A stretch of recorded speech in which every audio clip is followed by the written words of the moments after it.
आप सभी किसान भाइयों को मेरा राम राम। साथियों, आज की इस वीडियो के अंदर हम बात करने वाले हैं पिगरी फार्म को लेके। बहुत सारे मेरे भाई हैं जो कमेंट करते हैं और पर्सनली फ़ोन आते हैं, क्या सर पिगरी फार्म को करना चाहिए, पिगरी फार्म में कितना फ़ायदा है और इस बिज़नेस को कौन कौन लोग कर सकते हैं और इस बिज़नेस को करने से क्या क्या फ़ायदे हैं, क्या क्या नुकसान हैं। ये सारी बात इस वीडियो के अंदर मैं कवर करने वाला हूँ स्टेप बाय स्टेप। कि इस वीडियो को आप लास्ट तक देखिएगा। अगर चैनल पर आप पहली बार आए हैं तो चैनल को सब्सक्राइब कर लेना, क्योंकि इसी तरह की वीडियो पिगरी फार्म के रिलेटेड मैं आपको भेजता रहूँगा। किसी भी चीज़ के बारे में आपको जानकारी चाहिए तो मेरा मोबाइल नंबर व्हाट्सअप करें और आप कमेंट करके भी मेरे से पूछ सकते हैं किसी भी चीज़ के बारे में, या कोई पशु की बीमारी के बारे में, या किसी तरह की आपको प्रॉब्लम आ रही है तो आप पूछ सकते हैं। तो साथियों, सबसे पहले बात करेंगे क्या पिगरी फार्म करना चाहिए। मैं कहूँगा पिगरी फार्म बिल्कुल करना चाहिए, क्योंकि पिगरी फार्म एक ऐसा व्यवसाय है जो आज इंडिया के अंदर बहुत तेज़ी से ग्रोथ करने वाला बिजनेस है।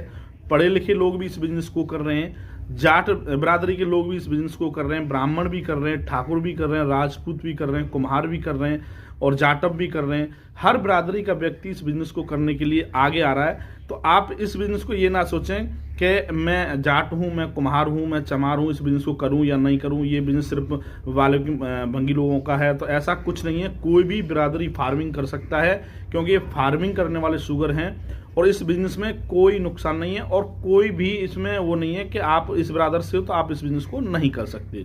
तो आप किसी भी ब्रादर से हैं तो इस बिजनेस को बिल्कुल कर सकते हैं और करिए, क्योंकि इस बिजनेस को करने से आपको मैं बताऊंगा क्या क्या फायदे हैं और किस किस समस्या को आप दूर कर सकते हैं। दूसरा क्वेश्चन आता है, क्या सर इस बिजनेस को हम कम बजट में स्टार्ट कर सकते हैं। क्योंकि आप इस बिजनेस को जब स्टार्ट करेंगे ना, तो आपको जहाँ ट्रेनिंग दी जाती है, चाहे प्राइवेट सेक्टर हो या वो सरकारी सेक्टर हो, तो वहाँ पर आपको बताया जाता है कि आप इस बिजनेस को करने के लिए 20 लाख रुपए कम से कम आपके पास हो तो इसी बिजनेस को स्टार्ट कर सकते हैं। तो ऐसा बिल्कुल ना है, और आप ही को अगर कोई बताता है तो ये गलत बताता है, क्योंकि इस बिजनेस को आप जितना चाहें उतने से आप स्टार्ट कर सकते हैं। अगर आप चाहते हैं 10 फीमेल से स्टार्ट करना और एक नर से, तो आप 10 फीमेल से स्टार्ट कर सकते हैं, और 5 फीमेल से पर स्टार्ट करना चाहते हैं तो 5 फीमेल से भी कर सकते हैं।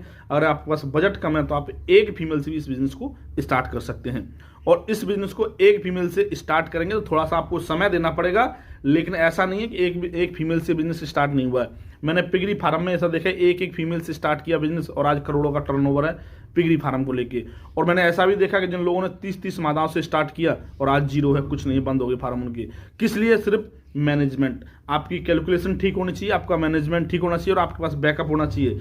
फार्म हमेशा 3 ही चीज़ों के पीछे चलते हैं दोस्तों, बैकअप, मैनेजमेंट और आपको नॉलेज। अगर आपका मैनेजमेंट बढ़िया है, बहुत सारे लोग क्या करते हैं कि पिगरी फार्म खोल दिया और पैंट बुशर्ट और कुर्ता पजामा चढ़ाए, बाबूजी बन गए और हो गया, बोला पिगरी फार्म खोल दिया, हम फार्मर हैं, और एक नौकर छोड़ दिया, नौकर मनमानी करते हैं, पशुओं को कोई ध्यान नहीं रखते, कोई बीमार है, कब डिलीवरी कर रहा है, कब क्रॉस कराना है, कब हीट पे आ रही है, क्या खाएगी क्या नहीं खाएगी, कोई मतलब नहीं, उनको अपनी ड्यूटी पूरी करनी होती है। और लेकिन इस बिजनेस अगर आप आ रहे हैं तो मैं आपसे एक ही बात कहूँगा, आप स्टार्टिंग में खुद करें और खुद इस बिजनेस को धीरे धीरे बड़ा करें। जब आपका काम बड़ा हो जाए तो उसके बाद आप नौकर यहाँ रख सकते हैं। कि सर इस बिजनेस में कितना प्रॉफिट है और कितना नुकसान है, तो मैं इसको आपको बताऊंगा।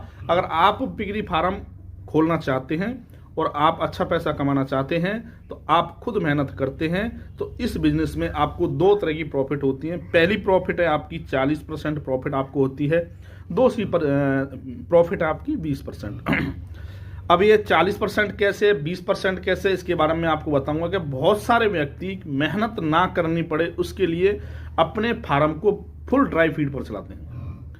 और मैं आपको बताऊं कि साथियों, मैं भी काफ़ी समय से पिगरी फार्म को चला रहा हूं। प्योर ड्राई फीड पे बिजनेस को चलाना, आज ये मान लीजिए आप पहाड़ के अंदर से चूहा खोदने वाली बात है, क्योंकि फीड इतनी महंगी हो रही है कंपनियों की। कहाँ से खवाओगे आप, क्या खवाओगे? 30 रुपये किलो, 32 रुपये किलो, स्टार्टर 42 रुपये किलो, 40 रुपये किलो है। अब बताओ, इतनी महंगी फीड खवाओगे तो क्या बचाओगे? और पिगरी का रेट वही है जो चलता चला रहा है, ठीक है। तो मैं आपको बताऊंगा, अगर आप ड्राई फीड पर आप चलाते हैं तो आपको जो है 20% की प्रॉफिट हो सकती है, हो सकता है 15% की भी हो सकती है, 10% की भी हो सकती है, क्योंकि इसमें कई चार्जेस आपके जुड़ जाते हैं। बिजली बिल, आपके नौकर का खर्चा, आपने जो बनाया वहाँ का खर्चा, और आपके जो दवाई गोलियाँ वगैरह फीड, ये सारी चीज़ आप कैलकुलेशन कर लेना। जितना जानवर खाएगा ना वो जो जितने का बिकेगा तो 20% 15% ही प्रॉफिट आपको दे के जाएगा, और फीड पर दे के जाए भी ना भी दे के जाएगा, कोई थोड़ी सी बीमारी आ गई ना तो वहाँ पर आपकी जो प्रॉफिट वो भी गई। ठीक है, अगर 40% प्रॉफिट आपको करनी है तो मैं आपको बताऊंगा आप एक टाइम होटल वेस्ट चलाएं और एक टाइम ड्राई फीड चलाएं, अगर हो सके तो दोनों टाइम आप फैटनिंग को, लेकिन हाँ मादाओं को आप जो है होटल वेस्ट पर ना चलाएं। जितनी भी मादा हैं आपके पास जो क्रॉस करवाई या बच्चा देने वाली हैं या इनिंग उनकी हो चुकी है या दूध दे रही है वो, तो उनको आप जो ना होटल वेस्ट पर ना चलाएं, ड्राई फीड पर ही चलाएं। लेकिन जो आप 20 किलो से 25 किलो से ऊपर बच्चे जितने भी आप कटिंग के लिए फैटनिंग के लिए माल तैयार कर रहे हो, आप उसको दोनों टाइम आप चला सकते हो ड्राई फीड पे, सॉरी उस पर होटल बेस पर चला सकते हो। जितना हो सके आपके पास कटिंग का माल है, आपके पास सांड है और आपके पास कटिंग का माल है, जितना है सबको आप जो है होटल बेस पर चला सकते हो। मादाओं को आप होटल बेस पे ना चलाएं, लेकिन बीच बीच में अगर आपकी इच्छा है तो कभी 8 दिन में एक बार आप दे दो टेस्ट के लिए, उससे कोई दिक्कत नहीं आती है। लेकिन आप कंटिन्यू उनको होटल बेस दोगे तो मादाओं को दिक्कत आ सकती है बच्चा को लेके। ठीक है, तो ये है आपकी प्रॉफिट। अब 40% प्रॉफिट आपकी कहाँ पर है? होटल बेस्ड पर। अगर आपके पास नज़दीक में कहीं होटल बेस्ड है तो आप होटल बेस्ड पे आप चला सकते हो। तीसरा क्वेश्चन आता है क्या इस बिजनेस में लोन लेके इस बिजनेस को किया जा सकता है? तो मैं आपको बताना चाहूंगा साथियों, इस बिजनेस में लोन नहीं मिलता है। आपने कितनी भी वीडियो आप देख लो, कितनी भी ट्रेनिंग ले लो, कहीं से भी ले लो, कुछ भी कर लो, पिगरी पर आपको लोन नहीं मिलेगा। लोन मिलेगा जिस बिजनेस को पिगरी को आप अपने खेत में बना रहे हो, आपकी जमीन के ऊपर लोन मिल जाएगा, केसीसी मिल जाएगी। लेकिन पर्सनली आपको इसके ऊपर लोन नहीं मिलेगा कि मैं पिगरी फार्म खोलना चाहता हूं, आप मुझे लोन दे दीजिए और क्या नाम है मैं आपका लोन चुका दूंगा। ऐसा बिल्कुल भी नहीं है, पिगरी फार्म में लोन है ही नहीं, बिल्कुल नहीं है। आपके पास खुद बजट है तो इस बिजनेस में आइएगा, बजट नहीं है तो बिल्कुल मत आइएगा। कमेंट आए कि सर इस बिजनेस को अगर हम स्टार्ट करते हैं तो क्या क्या समस्याएं आती हैं, तो मैं आपको बता दूंगा साथियों। अगर आप नए युवा हैं और नए किसान भाई हैं, इस बिजनेस को स्टार्ट करना चाहते हैं तो बिल्कुल इस बिजनेस को स्टार्ट कीजिए।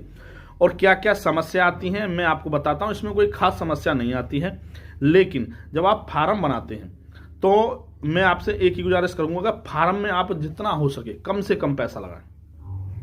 जितना कम पैसा आप लगाएंगे फार्म में उतना अच्छा आपका फार्म बनेगा और उतना अच्छा बैकअप रहेगा आपके पास, और उतना ही लंबा इस बिजनेस को आप चला सकेंगे और उतना ही आप इसको इंटू बाय इंटू करते चले जाएंगे। लेकिन आपने अच्छा खासा पैसा फार्म में ही लगा दिया तो कहां से तो आप जानवर लाओगे, कहां से उनके लिए बैकअप रखोगे, और फिर आगे जाके क्या होता है कि आखिर में जाके लोगों को बंदी करना पड़ता है, पैसा जेब से खत्म। भाई आपकी जेब से पैसा एक बार खत्म हो गया तो ये जानवर खाना तो छोड़ेंगे नहीं, ये तो खाएंगे, कहीं से भी लाके दो इनको।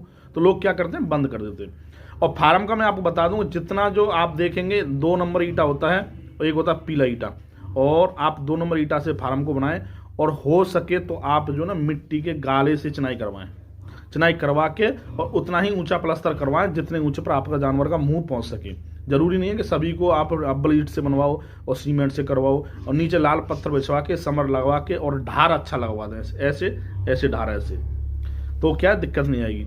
कम से कम पैसा लगाएं फार्म में। और अच्छे जानवर, जब आप नया फार्म खोलते हैं तो जब आपने अपना फार्म बना लिया, सारा काम कर लिया, उसके बाद जो ना ब्रीड चुनाव करना होता है। जब हम अपना माल लेने जाते हैं तो मैं आपको एक चीज़ बता के दूंगा साथियों, ये मेरे प्रैक्टिकली है कि आप जो ना किसी समझदार बंदे को या किसी जान पहचान के बंदे को लेकर इसमें जो ना माल लें। और मेरी आपको सलाह यही है, अगर आप नए फार्मर हैं तो आप 60 से 70 या 50 से 60 किलो की गिल्ट ही लेके आएँ और अपने ही फार्म पे लाके उसको क्रॉस कराएं तो बेहतर रहेगा। अगर आप सेकंड टाइमर और थर्ड टाइमर के चक्कर में पड़ेंगे तो हो सकता है कि आपको कुछ भी चिप देगा वो, और यहाँ लाने के बाद वो क्रॉस हो या ना हो, हीट पर आए ना आए, लेकिन फर्स्ट टाइमर जो है वो 100% हीट पर आएंगी और आप लोग क्रॉस करा के टाइम पर बच्चे ले सकते हैं। ठीक है, अब मैं आपको अपना फार्म विजिट कराता हूँ, मेरा फार्म कहाँ पर है। दूसरी बात साथियों, अगर चैनल पर पहली बार है तो चैनल को सब्सक्राइब कर लीजिएगा। और मेरा नाम रिंकू कुमार प्रजापति है, डिस्ट्रिक्ट अलीगढ़ में मेरा जो ना फार्म है, और काफ़ी समय से हम लोग फार्मिंग कर रहे हैं, और एक टाइम ड्राई फीड और एक टाइम होटल बेस्ड पे बिजनेस को हम चलाते हैं। तो आइए अपने फार्म की हम वीडियो दिखाते हैं आपको क्या क्या माल है। क्या पहली बार तो हमारे पास माल स्टॉक ही नहीं बचता, यहाँ से सेल ही होता रहता है। और अभी जो मेरे पास नज़दीक में है वो 10 मादा हैं, 2 नर हैं, और लमसम मेरे पास 30 से 32 बच्चे हैं। ठीक है, तो आइए दिखाते हैं। ये मेरा फार्म है, आप देख सकते हैं, और ये मेरे पूरे फार्म का व्यू है आपके सामने। और मैं आपको एक एक करके जो अपने जानवर आपको दिखाता हूं। और ये इस साइड मेरे आलू पड़े हुए हैं और होटल वेस्ट यहाँ पर भर रखा है मैंने। और ये आप देखिएगा मेरे इस जो हॉल में 2 मादा हैं जो दोनों ही क्रॉस हैं और अभी 10 से 15 दिन की ये क्रॉस हुई हैं। ठीक है, उसके बाद मैं आपको दिखाता हूँ इस बाड़े में। इस बाड़े में मेरी 1 मादा है, ये आप देख सकते हैं, और ये आज ही क्रॉस हुई है, यानी आज के दिन ही क्रॉस हुई है ये। उसके बाद मैं आपको दिखाता हूँ मेरी जो है अगली मादा। ये मादा है मेरी और ये जो है लमसम 2 महीने की कंप्लीट हो चुकी है और ये 1.5 महीने बाद जो बच्चे दे देगी। इसके बाद मेरे इस बाड़े में भी 2 मादा हैं और ये दोनों ही क्रॉस हैं और अभी कम समय की क्रॉस हैं, यानी ये 10 से 15 दिन की हैं। और इसमें 1 मादा मेरी क्रॉस है और एक खाली है, जो आप इधर देख रहे हैं बच्ची जो खड़ी है, इसने बच्चा फेंक दिया था, तो ये क्रॉस नहीं है, ये अंदर वाली क्रॉस है। ये गाड़ी में आई थी तो बच्चा फेंक दिया था इसने। ये दोनों मादा मेरी क्रॉस हैं, ये भी आप देख सकते हैं 10 से 15 दिन की हैं, दोनों क्रॉस हैं। उसके बाद आप देखेंगे मेरे पास और ये इसमें है मेरी 2 ये नर है मेरा, और आप देखो अंदर बैठा हुआ, मैं आपको दिखाता हूँ अंदर जाके। ये मेरा बोर पड़ा हुआ है, जो बड़ा वाला बोर है।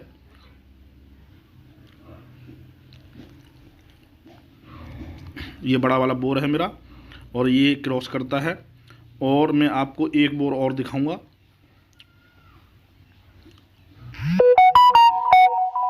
ये देखिए मेरा एक बोर ये मेरा छोटा वाला बोर है, लेकिन इसका वजन जो है 120-30 किलो वजन है। और जो इधर ये जो मादा है जो इधर छलांग मार रही है, उधर से सामने वाला बोर है। और ये बोर भी मैं आपको दिखाता हूँ। ये मेरा जो बोर है ये इससे कम वजन का है, नया बच्चा है बिल्कुल। और ये देखिए ये रहा मेरा एक बोर, ये लमसम 100 केजी का है, 98 केजी का हमने तोला था ये। और ये लमसम 100 किलो के आसपास ये बोर है। और अब मैं आपको अपने बच्चे दिखाता हूँ। ये देखिए ये मेरे बच्चे हैं टोटल, जो इसमें लमसम 16-17 बच्चे हैं, जो एक बाड़े में हमने कर रखे हैं, एक ही साइज़ के हैं। और इसके बाद हम आपको दिखाते हैं अगले बच्चे।